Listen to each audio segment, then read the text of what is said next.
Souvent, en tant que client au restaurant, on critique beaucoup de choses, mais je sais que beaucoup d'entre vous sont soit boss de resto, soit serveur en contact avec le public, et je sais qu'il y a aussi beaucoup de clients qui vous énervent. C'est pour ça que je vous propose de m'envoyer un mail à florianr94@gmail.com avec un objet vénère, les lettres VNR, voilà, comme ça je saurai que c'est ça. Si vous êtes serveur, boss de resto, qu'est-ce qui vous énerve le plus chez les clients? Quelles sont les choses que certains clients font et que vous ne supportez pas? Je vais essayer de recenser ça, on fera un petit classement, ça peut être rigolo. Je vous attends dès maintenant sur mon mail. florianr94@gmail.com avec VNR en objet.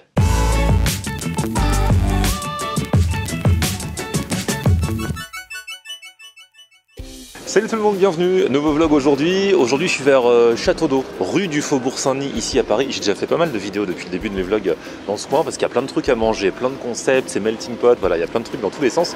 Et aujourd'hui je vais dans un resto de type bistrot, c'est-à-dire à la base pas spécialement original, des plats, terroirs français, machin et tout, mais il y a un truc qui m'a attiré là et c'est pas n'importe quel truc, c'est mon dessert préféré.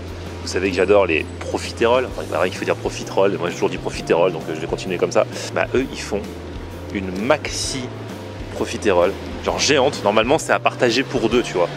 J'ai bien envie de me la tenter tout seul donc bien sûr je vais manger avant, mais à la base j'y vais pour ça. C'est un resto qui s'appelle Paris Paris et en fait c'est le même groupe que le fameux Paris-New York PNY qui pour l'instant fait partie de mes burgers préférés à Paris. À la base c'était le numéro 1, là je l'ai mis ex aequo depuis la rentrée avec Hell's Kitchen. Plus petite structure, c'est vers Reuilly Diderot à Paris et j'avais fait une vidéo là au tout début de l'année, c'est l'un des premiers burgers que j'avais mangé au mois de janvier. Donc voilà, Paris-New York avait créé Paris-Texas, c'était un dérivé aussi dans le mode quinri mais je pense plus barbecue texan. J'ai pas eu le temps de le tester parce qu'en fait ça a déjà switché et Paris-Texas est devenu Paris-Paris ici. Pourquoi ce choix? Je ne sais pas, peut-être que j'en saurai plus tout à l'heure. En tout cas on va tester ce bistrot et surtout ses profiteroles.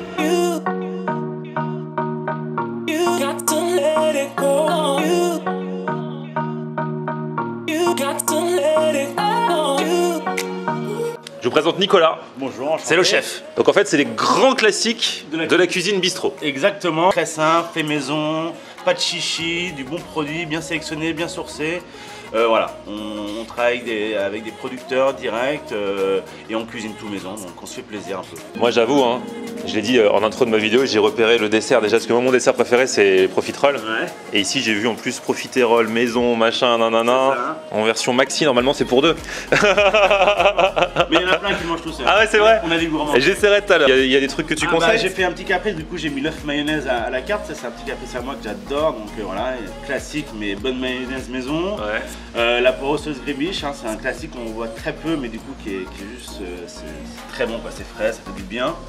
Et puis après, le parmentier, on est sur une vraie viande de pot-au-feu qu'on a cuit pendant 10 heures, effiloché, remis en sauce avec une bonne purée maison. Nos steaks, on est sur une viande, on est sur de la génisse, donc viande très tendre qu'on cuit au barbecue avec une bonne sauce café de Paris. On va dire de plus, trailer de cochon, cuit au fumoir pendant 10 heures aussi. Donc voilà, on est sur des bons produits, bon process de cuisson. Voilà, on dénature pas, on respecte. Du coup, tu m'as bien parlé du hachis parmentier là, ça fait longtemps que j'en ai pas mangé, ça donne envie quoi. C'est le genre de truc tout simple, mais au final, j'en mange jamais. En plus, il fait froid là. Donc, ouais, c'est vrai, en plus, il fait pas beau. C'est des plats réconfortants. Ouais. Oh, une salade comme c'est gentil. Ah, avec le hachis. Génial. Bon appétit, messieurs. Merci.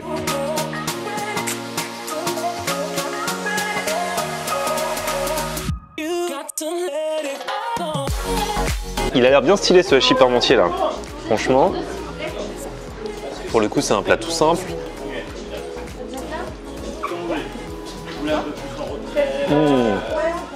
La viande est terrible, les amis. elle a un de ses goûts. C'est pour ça, tu sais, quand tu prends un hachis parmentier chez des mecs qui savent faire la viande, déjà tu peux te dire que normalement, ça sera pas un simple hachis parmentier. Et surtout, c'est bien riche en viande, quoi. Parce que parfois, tu as des hachis parmentiers, il n'y a que de la purée et 3 morceaux de viande. Regardez, ça fait pas envie, ça. Comme quoi, parfois, c'est pas la peine de faire compliqué. Il y a des gens qui font compliqué et pas bon, et des gens qui font simple et juste succulent. En fait, je sais pas comment l'expliquer parce que je me suis pas réveillé ce matin en me disant j'ai envie d'un hachis parmentier, mais tout à l'heure, Nicolas le chef m'a fait la liste des plats. Il m'a parlé du hachis parmentier et d'un seul coup, tu sais, je sais pas, j'ai eu le déclic. Immédiatement, alors qu'il y a d'autres trucs sur la carte, j'ai eu envie d'un hachis parmentier. fonctionne avec le cœur et l'estomac. Tu lui as fait quoi à la viande pour qu'elle soit si bonne, dis-moi? Du coup, c'est un pot-au-feu qu'on a cuit pendant 10 heures. Donc, on a lancé ça très simplement avec beaucoup de garnitures aromatiques et une longue cuisson à basse température. Après, effiloché, remis en température avec du jus bien réduit, assaisonné et très simplement. Le plus simple possible. Ah ouais. Bah simple, mais travaillé quand même, parce que direct. Et puis bien blindé de viande. Hein. Ah, toujours. Parce que ce que je disais tout à l'heure, le croque-monsieur, ça peut, le hachis parmentier, ça peut être cache-misère. Tu peux avoir que de la purée et voilà. Non, franchement, ça fait très généreux. Attention, hein, j'en ai détruit des réputations de profiteroles. Le chou est magnifique. Donc le chou est fait maison. Je les ai vus là-bas là, qui attendaient patiemment. Donc il y a de la chantilly entre les deux choux, c'est ça? C'est ça, glace vanille et une petite surprise au fond du chou là. Ah, un mélange de pralin. Ah ouais. Ah ça c'est original pour le coup. Chocolat. Et là, tu as en main l'arme, ce qui fait la différence. Je t'invite à soulever le chapeau. Du coup la sauce c'est sauce maison. Sauce maison, chocolat, 70%, voilà, on est sur un coulis très neutre. Ah là le chou a l'air d'enfer, n'empêche. Hein. Vas-y, continue. Et voilà. Ah c'est pas mal. Et le chou a l'air d'enfer. Hein. Bon appétit. Merci beaucoup.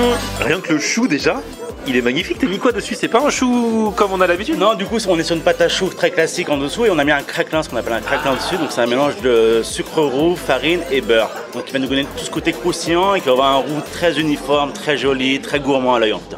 Bon là les amis, je vais pas tarder parce que bon, si vous suivez mes vidéos depuis longtemps, vous savez que c'est mon dessert préféré. Ça normalement, ça se mange à deux. Mais franchement, deux petites personnes, hein. Moi je vais te le détruire, c'est sûr. J'ai l'arme qu'il faut, c'est parti.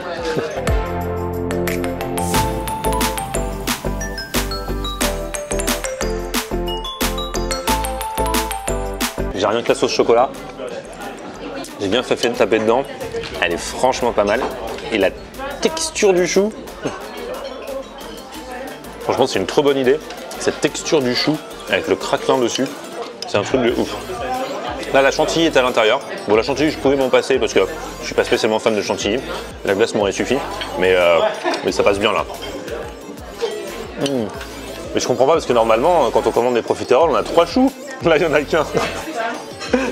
Bon j'avoue ils font pas cette taille hein, d'habitude. Non puis sa sauce chocolat elle est vraiment bien. C'est très important, hein. Le chou et la sauce. Après la glace, bon. Ce que je kiffe c'est qu'ils ont adapté le profiterole, qu'ils en ont fait une recette à eux sans la dénaturer tu vois. C'est-à-dire que je retrouve tout ce que j'aime sur la profiterole et en plus il y a des petits bonus, petites surprises, à savoir le craquelin sur le dessus et puis le chocolat un petit peu durci là comme il nous a dit sur le dessous. Par contre, si vous venez avec moi pour manger une profiterole à deux, sachez que je m'en prendrai une pour moi tout seul. Hein, donc, ah non, ça franchement, ça passe pour moi tout seul, arrêtez. Non, mais c'est vrai, parce qu'en même temps, c'est raisonnable. Hein. Même tout seul, c'est pas genre tu te fais un truc de ouf. Hein.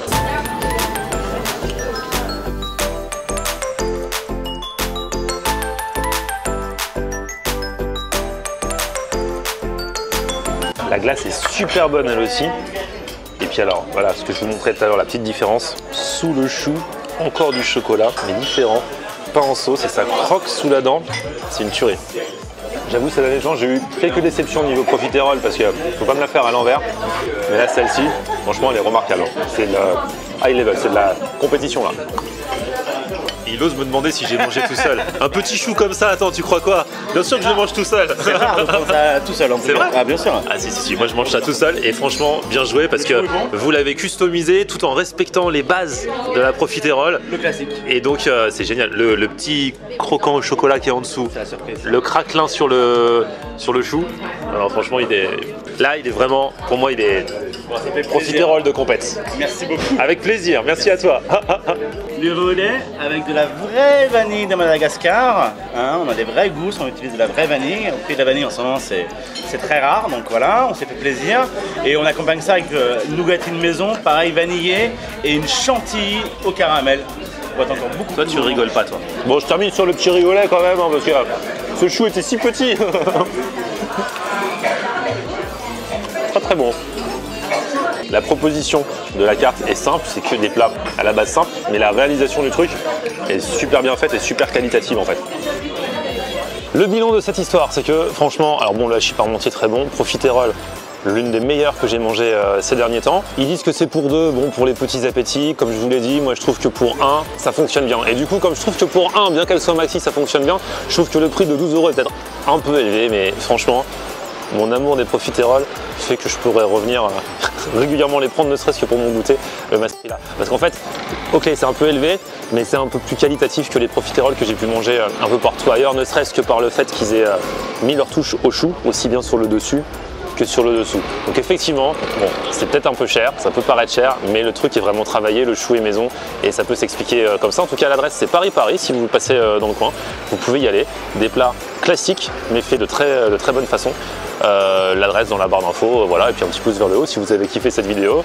Vous vous abonnez à ma chaîne et puis on se retrouve sur mon Facebook, c'est Florian Honner, et Twitter, Snapchat, Instagram, c'est aussi Florian Honner.